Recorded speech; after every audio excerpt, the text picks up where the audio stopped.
à tous ceux qui suivent ces enseignements en ligne, aux vénérables communautés des moines des Nénones, ainsi qu'aux fidèles laïcs hommes et femmes, à vous tous tout d'abord.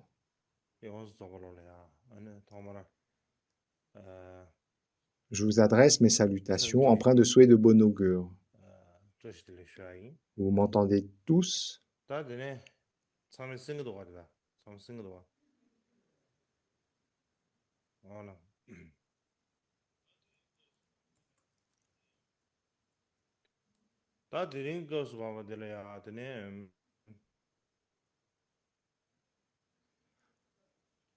Aujourd'hui, nous poursuivons parce que nous n'avons pas bouclé la session précédente. Plus précisément, donc concernant la roue distinguant les différentes traditions scripturales traduites par Xuanzang,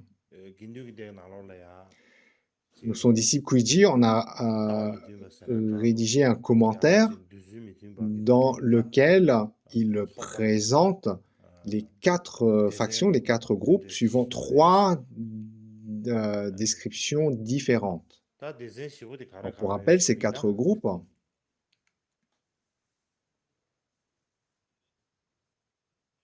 voilà, il y a le groupe des Nagas, le groupe des marginaux, le groupe des érudits et le groupe des vénérables. Alors, pour décrire ces quatre groupes, ces quatre factions,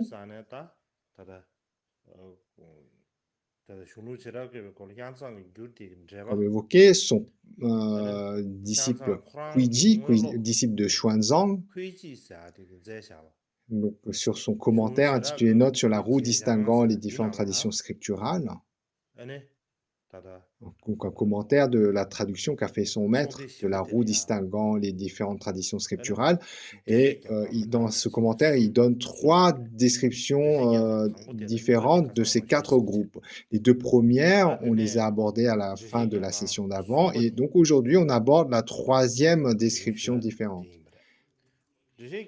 Alors, la façon dont cette troisième description est faite, eh bien, elle fait la distinction entre les êtres ordinaires et les êtres ayant obtenu une réalisation, ainsi que par rapport à ceux qui ont, par rapport au niveau de réalisation. Donc, c'est par rapport à ces critères-là que ces quatre groupes sont décrits. Et donc, sur sa base de ces critères, voilà la description. Tout d'abord, le groupe des Nagas, comment il est décrit. Alors, le groupe des Nagas, dans la Sangha, eh bien, désigne ceux qui aiment bien chercher des querelles. Donc, on désigne le groupe des Nagas, donc les moines en particulier qui aiment bien chercher des querelles. Et pourquoi on les appelle les Nagas? Notamment parce qu'ils soutiennent volontiers les moines qui ont enfreint la discipline. Donc, et de ce fait, ils défendent d'une façon assez habile, assez redoutable, à l'image des Nagas. Ensuite, le deuxième groupe, le groupe des marginaux. Alors, marginaux, on peut aussi le comprendre ici comme étant périphérique, extérieur, en fait, marginaux, en marge. Et donc, dans cette troisième façon de le décrire, donc, le groupe est décrit comme marginal pour désigner des pratiquants qui n'ont pas beaucoup écouté le Dharma, qui ne parlent pas beaucoup du Dharma et dont la conduite est en dehors donc, du Dharma. C'est en ce sens-là qu'on les désigne comme étant marginaux. Ensuite, le groupe des érudits est constitué d'êtres ordinaires, dans le sens qu'ils n'ont pas obtenu de réalisation transcendante. Mais néanmoins, ils font preuve d'une discipline irréprochable et notamment leur conduite correcte, elle vient du fait qu'ils ont beaucoup étudié. C'est pourquoi on les appelle le groupe des érudits. Et le quatrième groupe, c'est le groupe des vénérables. Alors, dans la troisième façon de décrire ce groupe est décrit comme étant constitué d'êtres réalisés, des arias. Et donc, c'est du fait qu'ils ont ces réalisations, donc on les désigne comme étant vénérables. Et à la base de la division, ces 4 groupes, en fait, vient les divergences de point de vue autour des 5 points du moine Mahadeva.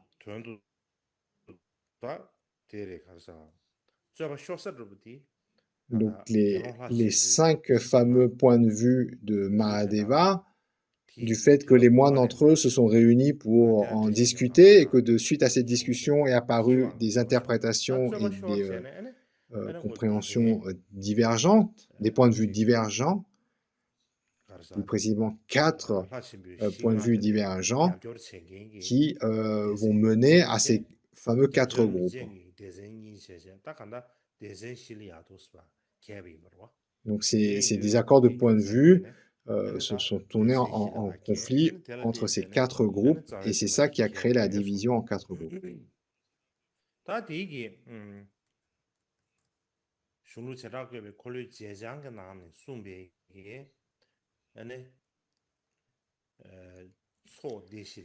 Et donc voilà, on a abordé les 3 descriptions différentes de ces 4 groupes.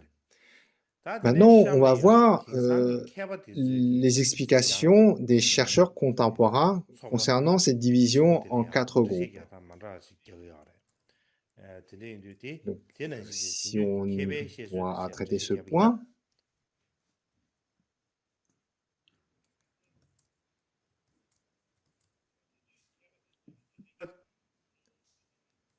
Alors, pour cette partie-là,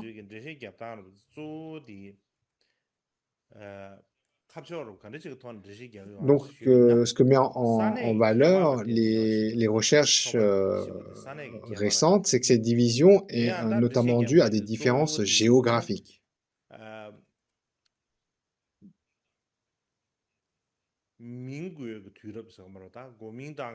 Et là, pour illustrer ça, on va se baser notamment sur les travaux du chercheur chinois Yin Xun ainsi que le chercheur japonais Hirakawa Akira, qui, en associant leurs travaux,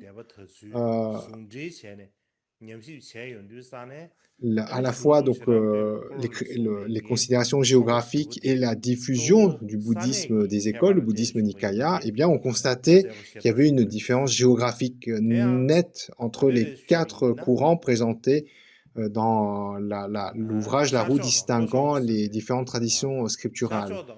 Donc, il y avait un lien géographique avec ces 4 factions, ces 4 groupes.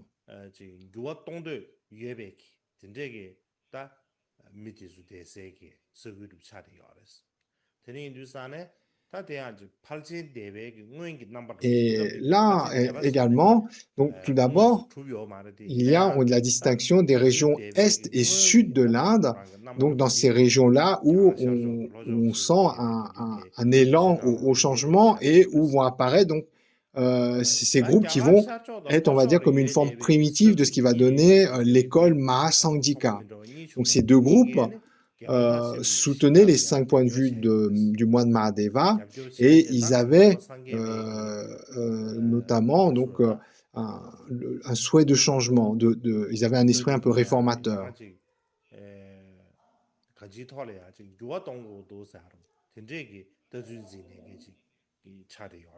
Et donc, on distingue ici on parle de la région Est et Sud. Donc, tout d'abord, si on considère la première des 4 factions, le groupe des Nagas, eh bien, on voit que ce groupe est associé à la partie Est et la partie centrale de l'Inde, notamment aux villes Pataliputra, la capitale de Magadha, ainsi qu'à Vassali. Elle se trouve notamment dans les parties inférieures et centrales de la plaine du Gange. Et la particularité de la situation géographique c'est que ces régions constituaient le centre politique et culturel de l'Empire Maurya. Et par conséquent, elle abritait de nombreuses communautés monastiques réputées, non seulement réputées, mais qui bénéficiaient de la protection de la caste royale.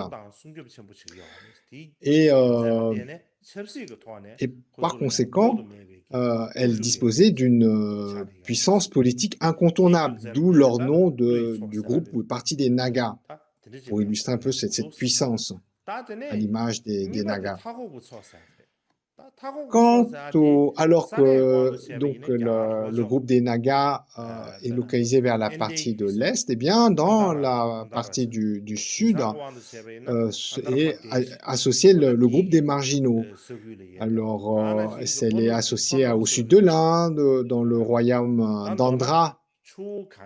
Donc aujourd'hui on dit Andhra Pradesh. Et dans les régions sud-ouest, un peu éloignées du centre culturel de la plaine du Gange. Comme il s'agissait d'une région où le bouddhisme venait tout juste de s'implanter, eh bien, on décrivait cette région région périphérique, en association avec le sens du mot marginal, en marge donc du centre culturel. Et la situation géographique de cette région est que, aux yeux des régions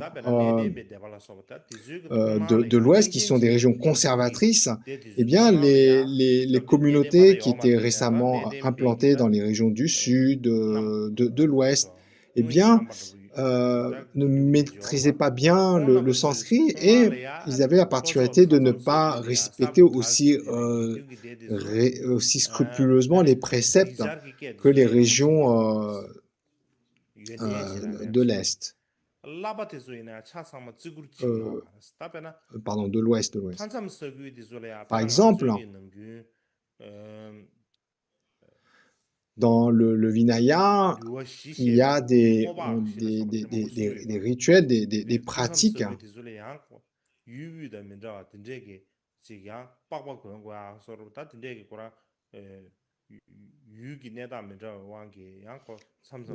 des particulières qui sont décrites dans le Vinaya, comme par exemple des pratiques que l'on accomplit à la sortie de la retraite d'été, etc.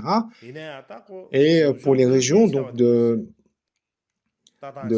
l'Ouest qui pouvaient avoir un peu un contact avec ces régions du Sud et de l'Est, ils voyaient que donc certains de ces pratiques, eh bien, ils ne les faisaient pas. Donc, ça ne constitue pas une infraction à la discipline monastique, mais c'était des rituels qui étaient d'usage et que ces usages, en fait, n'avaient pas pris dans ces régions du Sud, ou de l'Est.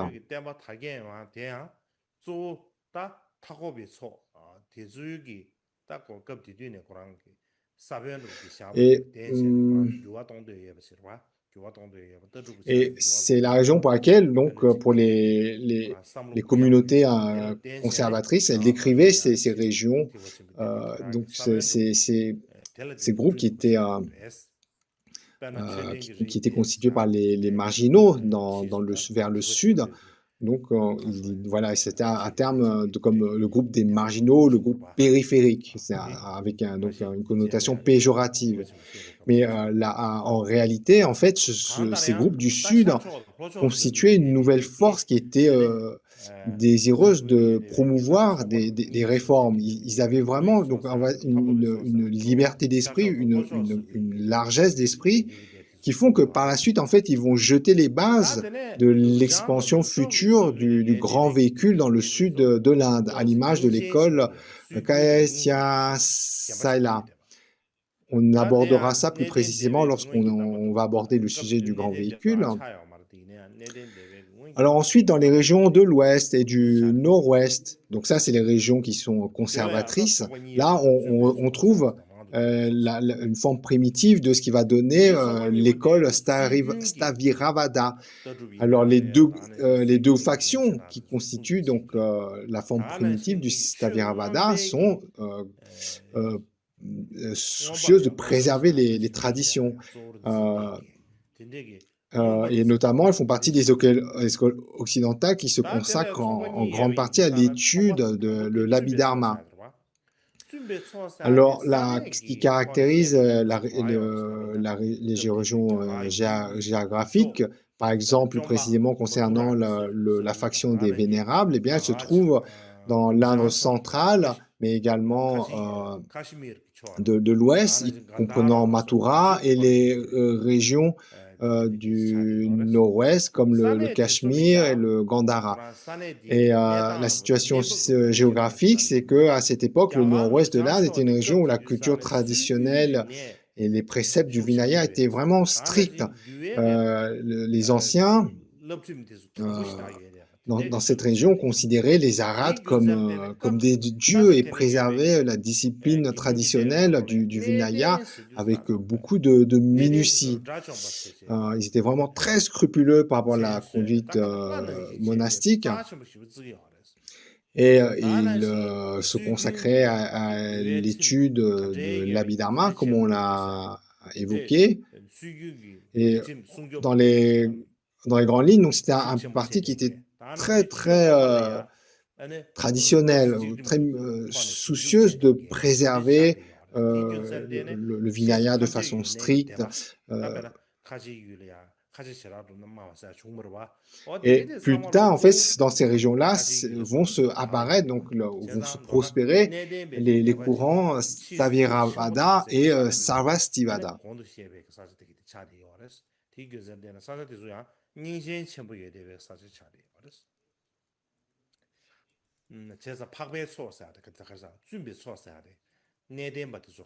Et notamment, on appelle ça le groupe des Vénérables. Vénérables par association avec les Arhats, qui étaient considérés comme des dieux.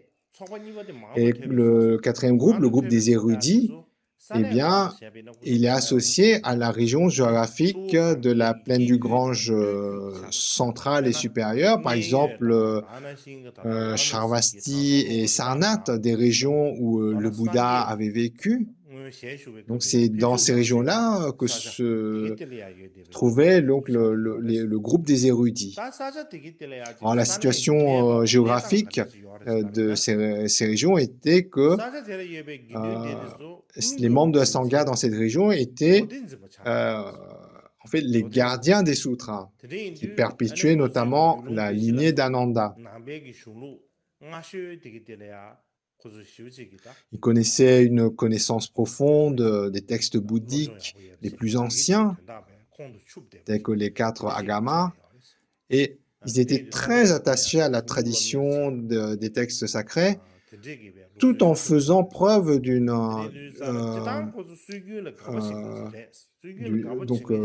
grande dévotion par rapport à ces textes, mais également en ayant une grande liberté d'esprit, une grande ouverture d'esprit. En fait, si on voulait comparer la différence entre le groupe des érudits et le groupe des vénérables, donc ce qui caractérise le groupe des érudits, c'est qu'ils étaient plus souples, ils étaient plus ouverts au niveau de leur opinion que le groupe des vénérables. Tous les deux étant des groupes conservateurs.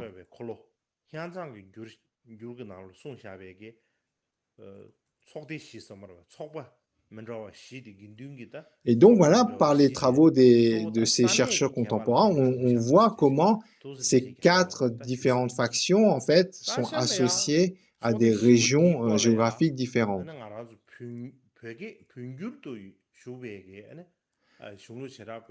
Ensuite, on va maintenant comparer donc ce que dit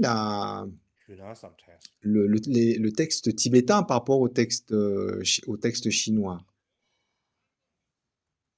Comme évoqué la dernière fois. Donc ces 4 groupes, le groupe des Nagas, le groupe des marginaux, le groupe des vénérables, le groupe des érudits, donc on les a clairement vu dans les traductions des textes en chinois. Donc, mais lorsque l'on regarde le texte tibétain, on l'a également évoqué, donc dans ce passage qu'on cite, en proclamant et en diffusant les 5 points, surgit la faction des anciens Nagas, la faction orientale et la faction des érudits, etc. Donc, dans ce qui est clairement évoqué dans cette citation-là du texte tibétain, dans la traduction tibétaine de la roue des différentes traditions scripturales, on voit 3 factions, n'est-ce pas? Le groupe des anciens Nagas, la faction orientale et la faction des érudits. Et même les chercheurs, en fait, donc, soulignent cette différence entre la tradition chinoise et la tradition tibétaine. Mais ce que je souhaiterais mettre en valeur, c'est que ici, dans le texte tibétain, on a aligné les mots Naga ancien, donc qui est ici traduit comme étant un seul groupe. On a traduit par le groupe des Nagas anciens ou anciens Nagas. Mais si on prend ces groupes vraiment comme non pas constituant une même proposition, eh bien on voit, là on va retrouver les 4 groupes. Notamment, donc ça fait sens parce que lorsqu'on prend le terme ancien, eh bien, par rapport au texte dans la traduction chinoise, le mot vénérable, le terme vénérable, eh bien, pouvait aussi être compris comme étant ancien. Et de la même façon, le terme oriental aussi peut faire référence, tout à fait faire référence à la sangha de la région orientale, cette fameuse sangha dite marginale. Et par conséquent, si on prend cette interprétation-là, on retrouve exactement les mêmes 4 factions que dans les textes de chinois. Et donc, ça mérite de prendre des précautions par rapport au texte tibétain, parce qu'on s'aperçoit que le texte tibétain, la traduction en tibétain est compliquée à comprendre. Il y a des termes, pas mal de termes où on se demande s'il n'y a pas d'erreurs, etc. Et par conséquent, si on retrouve un exemplaire de l'original sanskrit, eh bien, ça vaudrait vraiment le coup de comparer l'original sanskrit avec le texte en tibétain.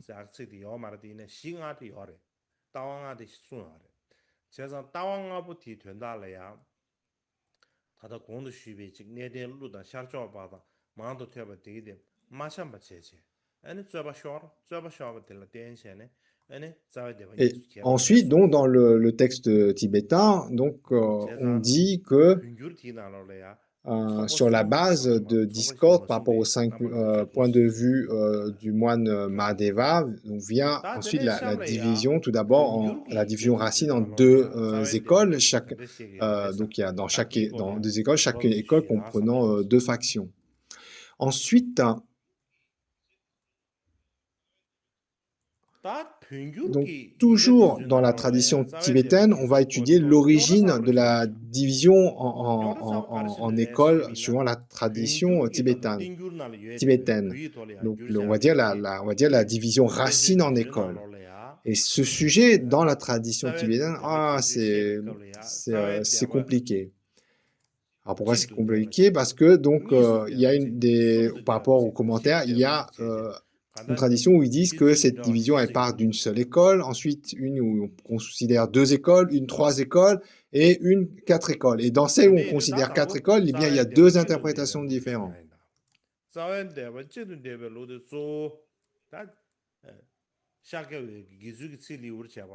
dans le système qui parle d'une seule école racine, dans le commentaire éclairant sur les versets de Satyaprabha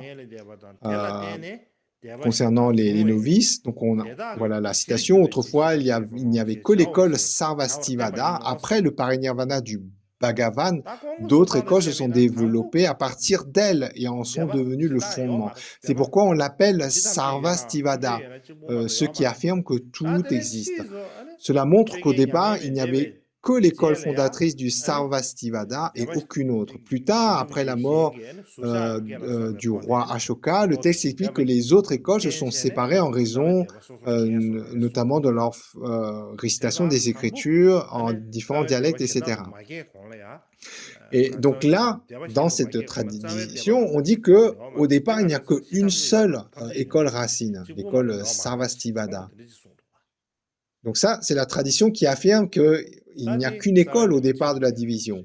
다데네 자베 대바 Ensuite, la 니스도 tradition qui affirme qu'il y a 자베 deux 대바 écoles. La 니스 première 베베 division 루딜레야 donne 루디 deux écoles racines différentes. 에네 Et 다다 là, 아무래도 notamment, 렌즈기 제샤비 si 대바 on suit 타데 타데바 샤바도 넘버 les 샤바 écrits 소마데 du maître indien Acharya 대바 타데바 Bhavya, 샤바도 dans 넘버 son œuvre 샤바 intitulée 사디 Explication des 노네 샤베 또금 différences 바베나 entre les écoles, 데베시바 또금 바베나 수 수르도 surgui cheji shad shab tele deba tha te bar chab number shab suma do che tön alors dans token cette ba ben œuvre-là, ta ti na lo le ya on deba parle donc zawe deba kizu mendra sum sum bre sunda En, mendra en fait, sum pardon, sunda dans le thambu ti na système lo le qui ya ne parle de zawe division deba en deux écoles racines, ni il su y su a bre trois te kare sum explications. bre sana La première de ane ces zawe trois, c'est celle deba qui est yo donnée par le nyangye ne maître de indien do Acharya ya chungju le ma Bhavya, no thongye me donc do dans number she l'œuvre ja ge ba Explication des dama she différences gizi différences chebe entre les ses écoles. La citation Tsebe dit, chen la gashi citation chunga qui est donnée wangi là, nidi ni yen chaba 160 ans dos après le di de chaba parinirvana du deba ni su keba Bhagavan, à l'époque ne où des le gindu roi phejen ba ne de ba Dharmashoka régnait sur la ville songa tibshi appelée Pataliputra, en raison de l'émergence de ta certains kana points de discorde, un gebu grand schisme chege nyame survint au me sein gi de la diksi kyongwe kable ya ane tseba Sangha. khashi shunji tseba À cette ti époque, il wangi se ni divisa ni d'abord yen en deux écoles, ane les chenpo shunga Mahasanghika ni et ba les modib chenpo shunga Staviravada. modib chenpo shunga ti gen she che ne ane gindu de niyam ta deba chenpo ni su ke Donc, deba chenpo ni de kharare slavena gindu phejen ba ne de ba de ne la même songa façon, ten raba ji tada dans lobe l'œuvre intitulée jine L'ornement jine debe ki de tuba l'intention ou kongge raba l'ornement de ten la raba pensée du sondwa sage, tuba Acharya kongge raba kare sondo shubina Abhayakarakuta écrit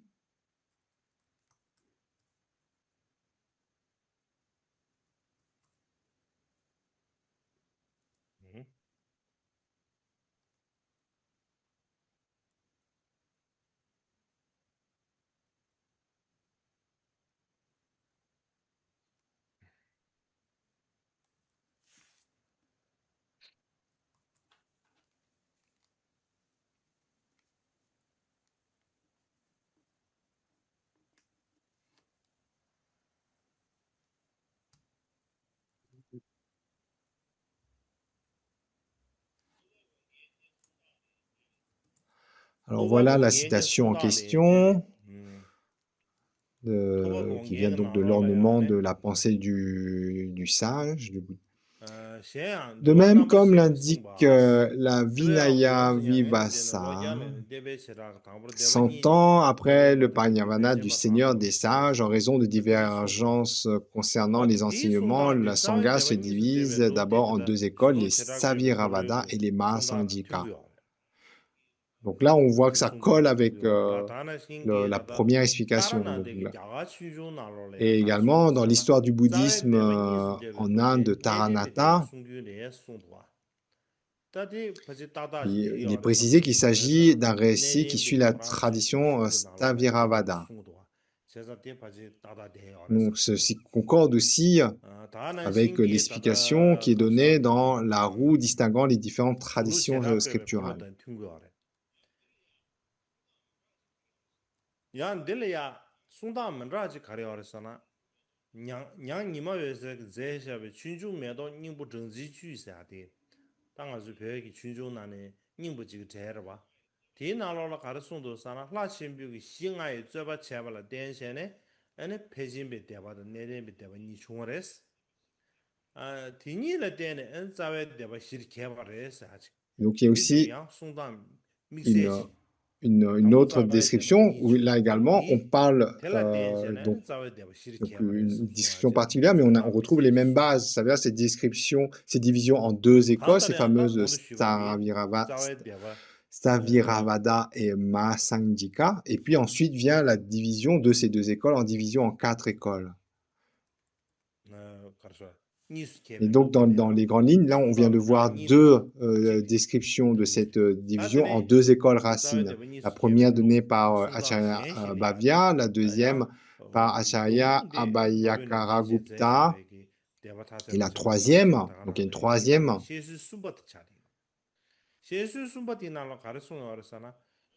Donc il est dit ici, alors là, l'année diffère. Donc pour citer, d'autres affirment que 137 ans s'étant écoulés depuis le parinirvana du Bhagavan. Donc là, dans une source, on a vu, on a parlé de 160 ans, etc. Donc d'une source à l'autre, l'année ne correspond pas.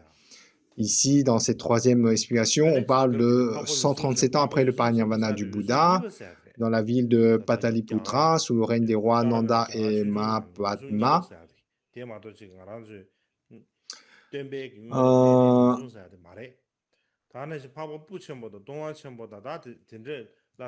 Alors, sous le règne des rois Nanda et Mahapadma, alors que la plupart des nobles rassemblés là pour compiler les écritures, etc., ayant renoncé à tout attachement, avaient atteint l'état de paix sans reliquat, et que la Sangha des Arhats avait individuellement atteint la réalisation parfaite. Le noble Satyapa, ainsi que Maroma, Mahayaji, Revata, etc., vient en communauté, vient ensuite Mara, le malfaisant, qui s'oppose à tout ce qui est bon, prend l'apparence d'un moine pleinement ordonné, accomplit divers miracles. Et par ces 5 points, 5 opinions, il provoqua un grand schisme au sein de la communauté monastique. Celle que l'on appelait les anciens Nagas, l'école des Nagas, et ceux que l'on appelait les confiants, les érudits, louèrent ces 5 points et les enseignements et les enseignèrent aux autres en disant, etc. Donc là, ici, dans cette longue citation, on parle notamment donc d'un Mara, d'un démon malfaisant qui s'appelle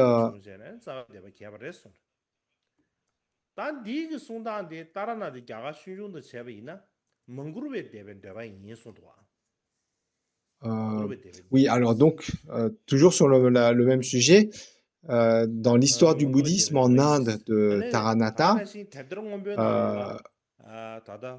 donc on retrouve une description qui est dans les grandes lignes, qui concorde dans les grandes lignes. Et là, donc un des points de donc ce qui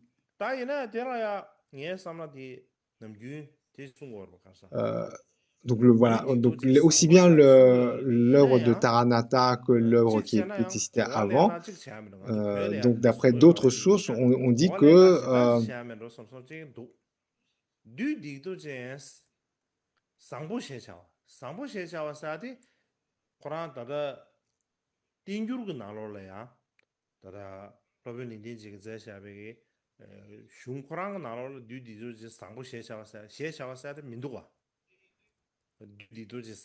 voilà, on dit donc que ces descriptions qui concordent sont la position défendue par l'école Samitiya. Ensuite, juste dans un point de détail, dans beaucoup de textes en tibétain, on dit que le démon, il s'appelle Zampo, qui veut dire excellent en tibétain. Mais ensuite, par rapport, notamment en se référant à certains commentaires,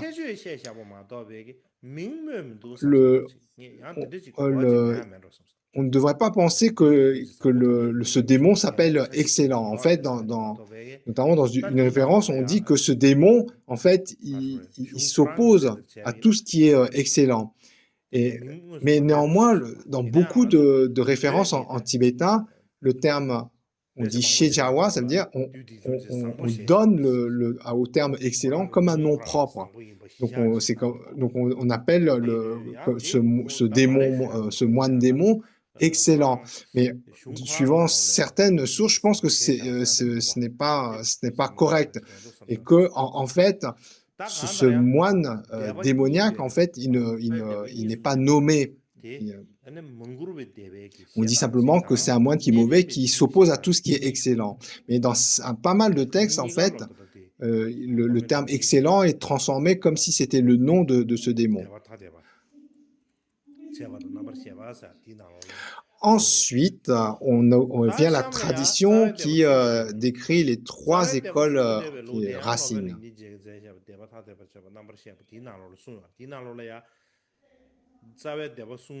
Donc là également, il y a 3 sources, références différentes qui soutiennent la division qui vient de 3 écoles racines.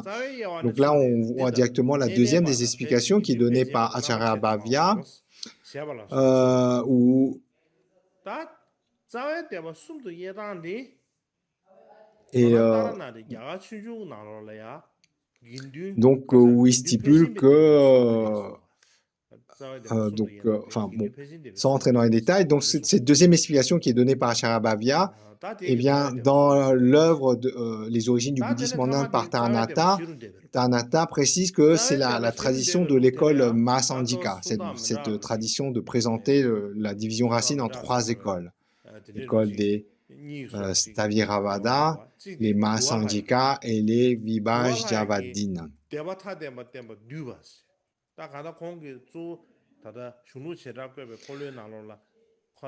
Alors, dans la tradition qui affirme 4 écoles, donc on a vu qu'il y avait 2 présentations différentes. Donc, l'une des 4 qui vient du système de Vinitadeva. Et dans son traité,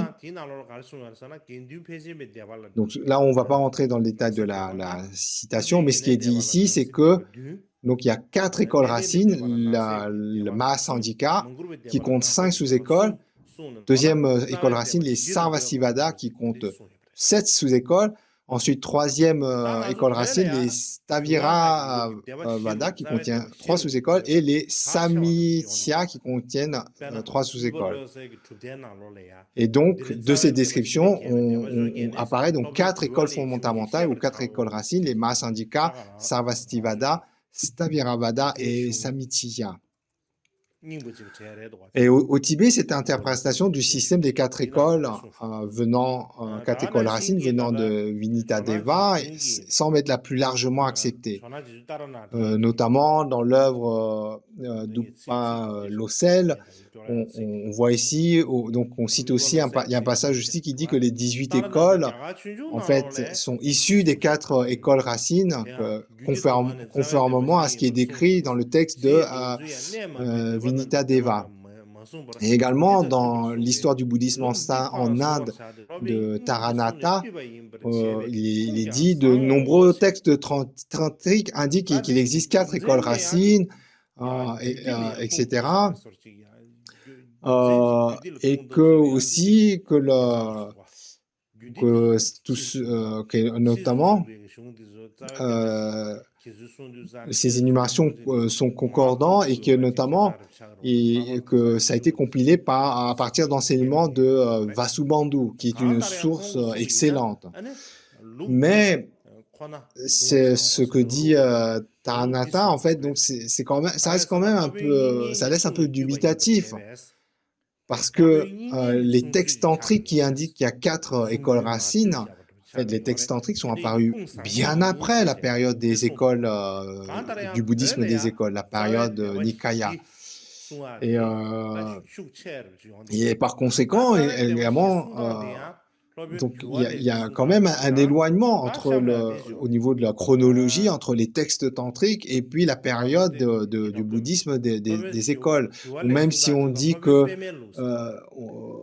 on cite Vasubandhu comme étant euh, 대파지 comme 이메 ayant 한도 compilé, 간다랴 아다 기즈기 donc 담바 voilà, que la 로치와레 source vient de compilation 다참자비 d'enseignement de 베자 Vasubandhu, 가시나 로직 et 캠베스 que de ce 로직 fait-là, on 캠버스 utilise comme étant 로직 un 캠버스 argument excellent, mais 로츠비 donc 기즈기 ce 담바 로츠와 qui nous laisse 짬겐데랴 dubitatif, 로직 notamment les 캠버스 chercheurs, c'est que 로직 캠베 l'argument 가서 qui est 다른 utilisé, en fait, 탐지에 par rapport à la 말만 chronologie, 시 il y a un tel temps 나세 entre les deux 대바시 que 대심이 대발은 on, 나세 on 대바 주 peut, 엉거비 대발은 on 나세 peut rester un 개바나 peu dubitatif. 내림발 나세 Et 개바 ensuite, dans 수시 la tradition 대바시 du 수수기 maître 무군데 Acharya Padma, 대베 장가 마라오 사바 on 마라오 retrouve 자웨 les 대신 quatre mêmes écoles racines. 대시보디 로벤 투알로바 조알라나 Sarvastivadin, 시보이 수수기 Masamjika, les 제자 Samishya et Stavira. 어 En fait, là où ça 오라 diffère un 나세 peu, c'est 이와 que le nombre 쳇다메야 de 로직 sous-écoles 캠버스나 qu'ont ces quatre 조알라 튜디오 écoles 말라도 racines. Mais autrement, les 자웨 quatre écoles 대바시 racines, 웨스 ce sont les 나르바시 mêmes. 튠데 웨소르지 근데 인두산다 별이야 나 다다 가서래 로벤 투알레기 송대하기 자웨 대바시 마 티티 Donc, ça ne diffère pas du système du maître Vinitadeva, en dehors du fait que le nombre de sous-écoles est décrit de façon différente. Et, et il convient en fait de vérifier s'il s'agit là d'une affirmation qui vient de l'école Vatsiputriya. Ensuite, concernant les caractéristiques de ces quatre écoles racines, alors selon la tradition des érudits tibétains, chacune de ces quatre écoles aurait sa propre lignée de maître, sa propre langue, ses propres mesures pour les robes, ses propres conventions, notamment pour donner les noms aux moines, etc. Par exemple, la tradition Sarvastivada, elle est associée à la lignée de Rahula, le fils du Bouddha. La langue de récitation, c'est le sanskrit. Et les robes monastiques comportent entre 25 et 9 bandes de pièces rapportées. L'insigne monastique, c'est le lotus bleu. Les noms se terminent par Shri, qui veut dire glorieux, ou Prabha, qui est associé à la lumière, Kirti, qui veut dire renommé, ou Bhadra, qui veut dire excellent. Ensuite, concernant la lignée Mahasanjika, on dit que c'est la lignée qui vient de l'Arat Mahakasyapa. Concernant la langue, donc là, les sources donnent des langues différentes, donc il n'y a pas besoin de rentrer dans les détails.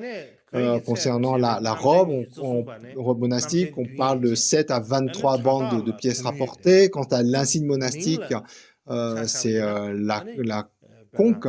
Et les noms des moines dans ces lignées se terminent par Jana, qui veut dire sagesse, ou Gupta, qui veut dire caché, ou Sara, par rapport à l'essence, comme le maître Dipam Karash Shri Jana. Donc c'est un des noms c'est le nom du maître Atisha, ou Abhaya Karagupta.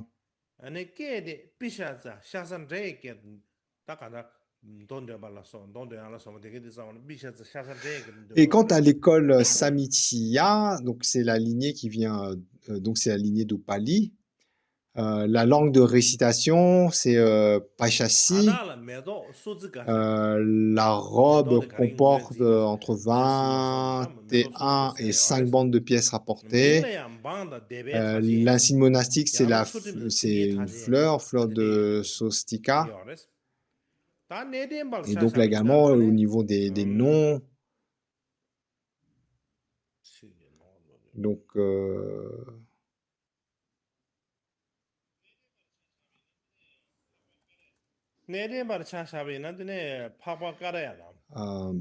ensuite vient la lignée Stavira. La lignée qui vient, donc cette école Stavira, cette école racine Stavira, elle vient de la lignée du noble Katyayana. La langue de récitation, c'est le Prakrit. Donc la robe monastique comporte comporte le même nombre de pièces que pour l'école racine Samitiya. L'insigne monastique est la roue, donc ils ont des noms qui se terminent par Deva, qui veut dire divinité, ou Akara, ou Varma. Et puis, donc, il y a dans cette école des noms qui se terminent par le type de Kempo, comme par exemple le grand précepteur Santarakshita, qui est venu au Tibet. 벽이 개배 숨규